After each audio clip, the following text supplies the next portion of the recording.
Hi fam! Welcome back! Another day, another vlog. Today, samahan niyo ko as we travel to Cebu. Yes, mga beshi, sa edad kong ito, ngayon lang ako makakapunta ng Cebu.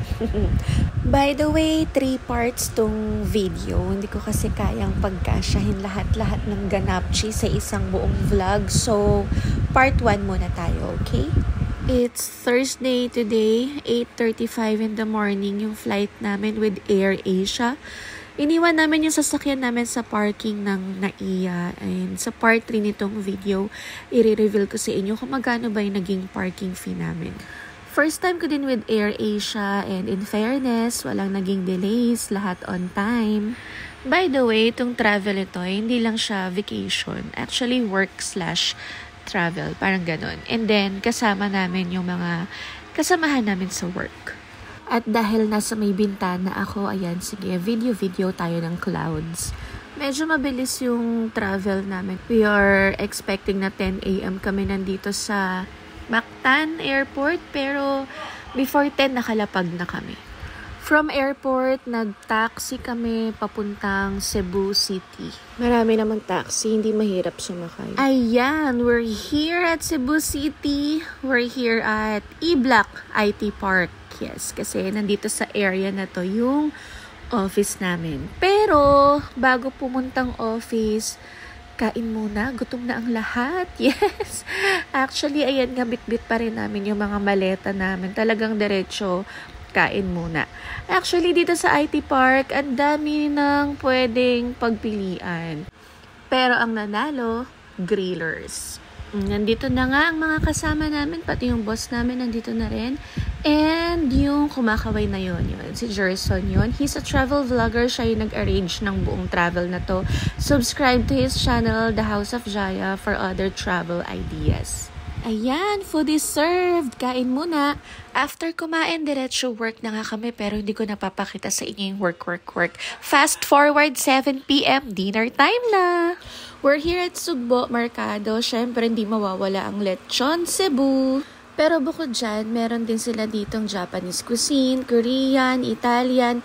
Grabe nga, best banchetto to so far sa mga na-experience kong banchetto compared sa Manila. And guys, may steak. Grabe na to. At ang mura, in fairness. Kaya sabi ko nga best banchetto ever. And meron din sila ditong baked oyster. Si Habi naman, pad thai yung in-order niya. Ang daming choices. Sana ganito din mga banchetto sa Manila. O baka meron naman, di ko palang napupuntahan. While waiting for our orders, ikot-ikot muna kami. Sabi ko, hindi ko palalampasin yung lechon Cebu, syempre. Pero dahil gabi na, bukas na lang. And ayun na nga, ang aming mga kasama ay kumakain na. There you go. Hello. I ordered steak and of course, baked oyster. Yummers! Sobrang sulit nga dito guys. And then after dinner, balik kami sa building. Tapos, kape-kape muna with Team Cebu! Sobrang happy ako to meet them. First time ko silang makita in person. Hanggang email and chats lang kami nagkakausap. So yes, I'm so happy to meet the Team Cebu. After mag-SB and few chika, dumiretso na nga kami sa Sands Hotel at Rana. Few minutes away lang to from the office. So, dun kami naka-check-in for 2 days. Patawad naman, hindi ko na na-videohan yung hotel kasi bukod sa palaubat na yung cellphone ko, palaubat na din yung energy ko. Borlogs na agad. At dahil dyan, fast forward na tayo sa day 2. Of course, back to work muna ulit because it's Friday and we start our day with a good breakfast. So we're here at Coffee Bay.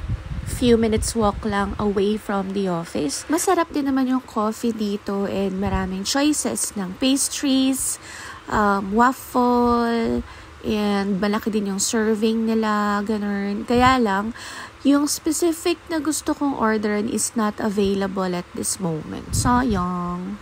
And medyo mabagal akong kumain pag breakfast. So, sila nag-dine in pero ako tinake out ko na lang yung order ko. Sa office ko na lang siya kakainin. So, ito na nga, andito na ako sa loob ng office and ito yung in-order ko. Pastel custard latte. Ang cute ng color niya, diba? Ombre-ombre, ganun. First time ko siyang makita sa menu. First time ko maka-encounter ng pastel custard latte. Kaya siya na yung in-order ko para matry ko. And then, for the waffle, yes, blueberry cream waffle yung in-order ko. Nakahiwala yung blueberry niya. Ayan.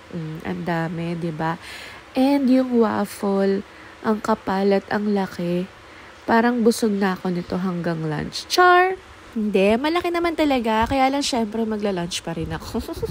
Speaking of lunch, fast forward natin ulit. Siyempre, nasa Cebu tayo, diba? So, hindi ko na palalampasin ng lechon Cebu. Bilang alam ko naman na hindi nyo rin care kung anong ginagawa namin sa work. Mas care nyo kung saan ba masarap kumain sa Cebu, tama? So, diretso tayo dito sa Rico's Lechon. Here are some of our orders. Siyempre, lechon Cebu, lechon baboy, lechon baka, and a lot more. Putok-batok pa more. After office, nag-dinner naman kami sa Mr. B. Ayan, medyo dito overlooking. Ayan, kaya medyo madilim. Sorry naman.